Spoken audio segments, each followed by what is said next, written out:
Hi every one. ഇന്നത്തെ ഈ ക്ലാസ്സിൽ നമ്മൾ ഡിസ്കസ് ചെയ്യുന്നത് സെറ്റ് ഇംഗ്ലീഷിന്റെ സിലബസിലുള്ള അനുമാനയാണ്. ഓക്കെ, അനുമാന ഇൻ അലങ്കാര എന്താണെന്ന് നമുക്ക് ചെക്ക് ചെയ്യാം.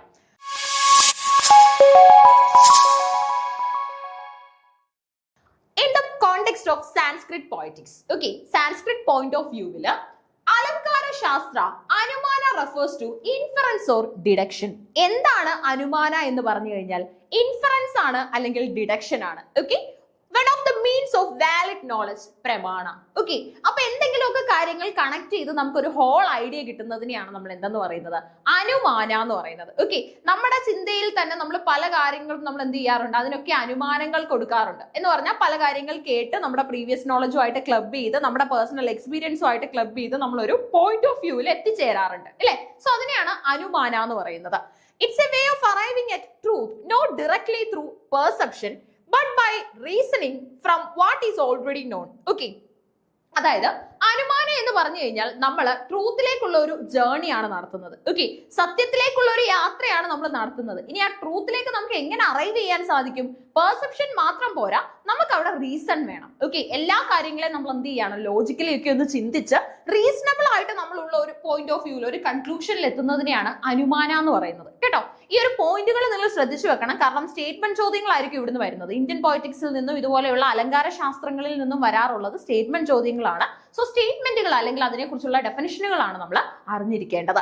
ഇനി നോക്കിക്കേ, essentially it's the process of drawing conclusions based on evidence and prior knowledge. Okay, അപ്പൊ നമ്മുടെ പ്രയർ നോളജിനെയും അതുപോലെ തന്നെയുള്ള കൺക്ലൂഷൻസിനെയും അല്ലെങ്കിൽ നമ്മുടേതായിട്ടുള്ള എവിഡൻസുകളെയും ബേസ് ചെയ്തിട്ട് നമ്മൾ ഒരു തീരുമാനത്തിലെത്തുന്നു. That point is actually called anumana. Okay, അപ്പൊ പ്രീവിയസ് നോളജിനെയും എവിഡൻസുകളെയും ബേസ് ചെയ്ത് നമ്മൾ ഒരു യാത്ര നടത്തുന്നു. And finally we reach a destination. That destination is actually called anumana. Okay, അനുമാന.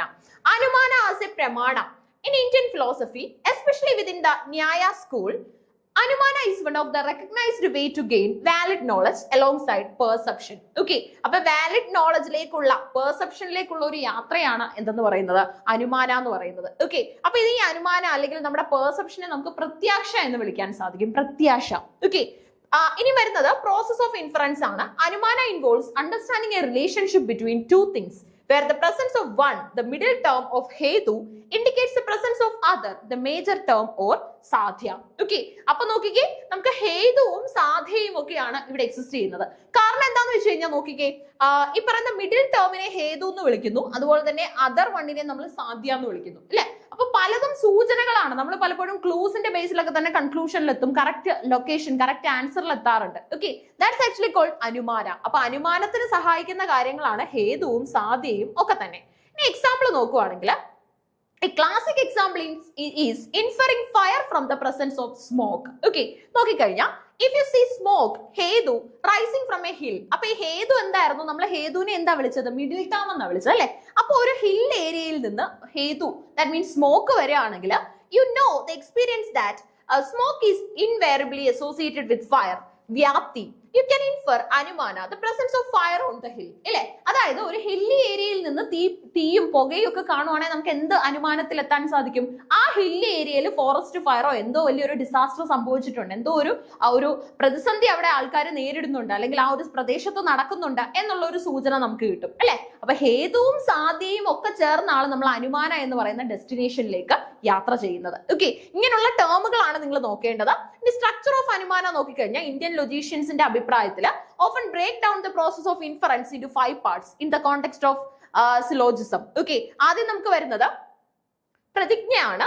The proposition or statement to be provided. Example, the hill has fire. നമ്മളിവിടെ example പറഞ്ഞത് എന്തുവാ, ഒരു ഹില്ലി ഏരിയയിൽ ഫയർ അല്ലെ. അപ്പൊ hill has fire എന്നുള്ള പ്രതിജ്ഞയാണ് നമുക്ക് ഇവിടെ കിട്ടിയത്. ഇനി അടുത്ത് നോക്കിക്കേ, ഹേതു. ഹേതു എന്ന് പറഞ്ഞു കഴിഞ്ഞാൽ ആ വേർഡ് തന്നെ സൂചിപ്പിക്കുന്നത് റീസൺ അല്ലെങ്കിൽ പ്രൂഫ് എന്നാണ്. എല്ലാ കാര്യങ്ങൾക്കും അതിൻ്റെതായിട്ടുള്ള തെളിവുകൾ നിരത്തുന്നു അല്ലെ. ബിക്കോസ് ഓഫ് സ്മോക്ക് ആണ് നമുക്ക് അവിടെ ആ ഒരു ഹേതുവിന്റെ പോയിന്റ് മനസ്സിലാക്കാൻ പറ്റിയത്. ഇനി നമുക്ക് അടുത്തത് വരുന്നത് ഉദാഹരണയാണ്. ഉദാഹരണം എന്നുള്ള വാക്ക് നമ്മൾ മലയാളത്തിൽ ഉപയോഗിക്കാറുണ്ട്. The example or general rule. Example, wherever there is smoke, there is fire. അല്ലെ, എവിടെ പുക കണ്ടാലും അതിന്റെ കാരണം എന്തായിരിക്കും, ഫയർ ആയിരിക്കും അല്ലെ. ഫയറിന്റെ റിസൾട്ട് ആയിട്ടാണ് പുക ഉണ്ടാവുന്നത് എന്നുള്ളത് അവിടുത്തെ ഒരു ഉദാഹരണയാണ് അല്ലെ, ഉദാഹരണയാണ്. അപ്പൊ നമ്മുടെ അനുമാനയുമായി ബന്ധപ്പെട്ട് ആദ്യം വരുന്നത് പ്രതിജ്ഞയാണ്, പിന്നെ ഹേതുവാണ് നമ്മൾ പരിചയപ്പെട്ടത്. ശേഷം മൂന്നാമത്തെ സ്റ്റേജിൽ ഉദാഹരണം നടക്കുന്നു.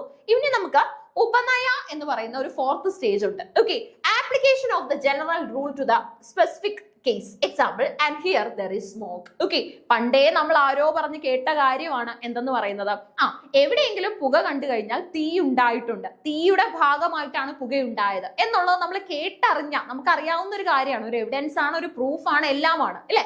സോ അതിന്റെ ബേസിലാണ് നമ്മൾ ഇവിടെ ഒരു ഉപനയ വെച്ചത്, നമ്മളൊരു തീരുമാനത്തിലേക്ക് എത്തിച്ചേർന്നത്. ഇനി അടുത്ത നോക്കിക്കേ, നിഗമന. നമ്മൾ തീരുമാനം എടുത്തു, നിഗമനം ഇല്ലെ, നിഗമിച്ചു, നിഗമനം നടത്തി. നോക്കിക്കേ, the conclusion. Example, therefore the hill has fire. Okay, അപ്പൊ നമ്മൾ ഒരു എക്സാമ്പിൾ എടുത്താണ് അനുമാനം എന്താന്ന് പഠിച്ചത്. ഒരു ഹില്ലി ഏരിയയിൽ തീ വന്നു. ഓക്കെ, തീ വന്നതിന്റെ ഭാഗമായിട്ട് നമുക്ക് മനസ്സിലായി അവിടെ സ്മോക്ക് ഉണ്ടെന്ന്. അപ്പൊ ഹില്ലി ഏരിയ സ്മോക്കി ആയി എന്ന് പറഞ്ഞു കഴിഞ്ഞാൽ നമ്മളിൽ പല നോളജുകൾ, നമ്മളെ പ്രീവിയസ് നോളജ് അടക്കം കാര്യങ്ങളെല്ലാം ചിന്തിച്ച് ലോജിക്കലി ചിന്തിച്ച് തീരുമാനം എടുക്കുന്നു, ഡിസിഷനിൽ എത്തുന്നു. There is A chance for fire. Okay, fire ഉണ്ടാവാനുള്ള ചാൻസ് ഉണ്ട്, അതുകൊണ്ട് മാത്രമാണ് അവിടെ സ്മോക്ക് ഇവോൾവ് ചെയ്തത് അല്ലെ. സോ ഇതാണ് നമ്മൾ അവിടുന്ന് മനസ്സിലാക്കിയത്. ഇനി അലങ്കാര ശാസ്ത്രത്തിൽ എങ്ങനെയാണ് അനുമാനം പ്രയോഗിക്കപ്പെടുന്നതെന്ന് ചോദിച്ചു കഴിഞ്ഞാൽ, while Anumana is a concept from logic and epistemology, it can be applied in literary analysis and the study of poetics. According to some scholarly sources on Indian aesthetics, it can be seen as a way of creating layers of meaning or suggesting something indirectly through language, similar to how figures of speech like metaphors or simile work. The ability to understand and appreciate such indirect or suggestive meaning is considered a mark of a discerning reader or critic. Okay, അപ്പോൾ ഒരു discerning റീഡറിന്റെ അല്ലെങ്കിൽ ക്രിട്ടിക്കിന്റെ ഏറ്റവും important ആയിട്ടുള്ള ഒരു appreciation ability ആയിട്ട് കൂടെയാണ് നമ്മൾ അനുമാനയെ consider ചെയ്യുന്നത്. ഓക്കെ, ഏറ്റവും നല്ല റീഡർക്കാണ് ഏറ്റവും നല്ല ഡിസിഷൻസ്, വൈസ് ഡിസിഷൻസ് ക്രിയേറ്റ് ചെയ്യാനായിട്ട് സാധിക്കുന്നത്. അപ്പൊ ഇന്നത്തെ ഷോർട്ട് വീഡിയോയിൽ നമ്മൾ ഡിസ്കസ് ചെയ്തത് സെറ്റ് ഇംഗ്ലീഷിന്റെ ഭാഗമായിട്ടുള്ള അലങ്കാര ശാസ്ത്രത്തിൽ വരുന്ന അനുമാനയാണ്. കൃത്യമായി പഠിച്ചു വെക്കുക. Thank you.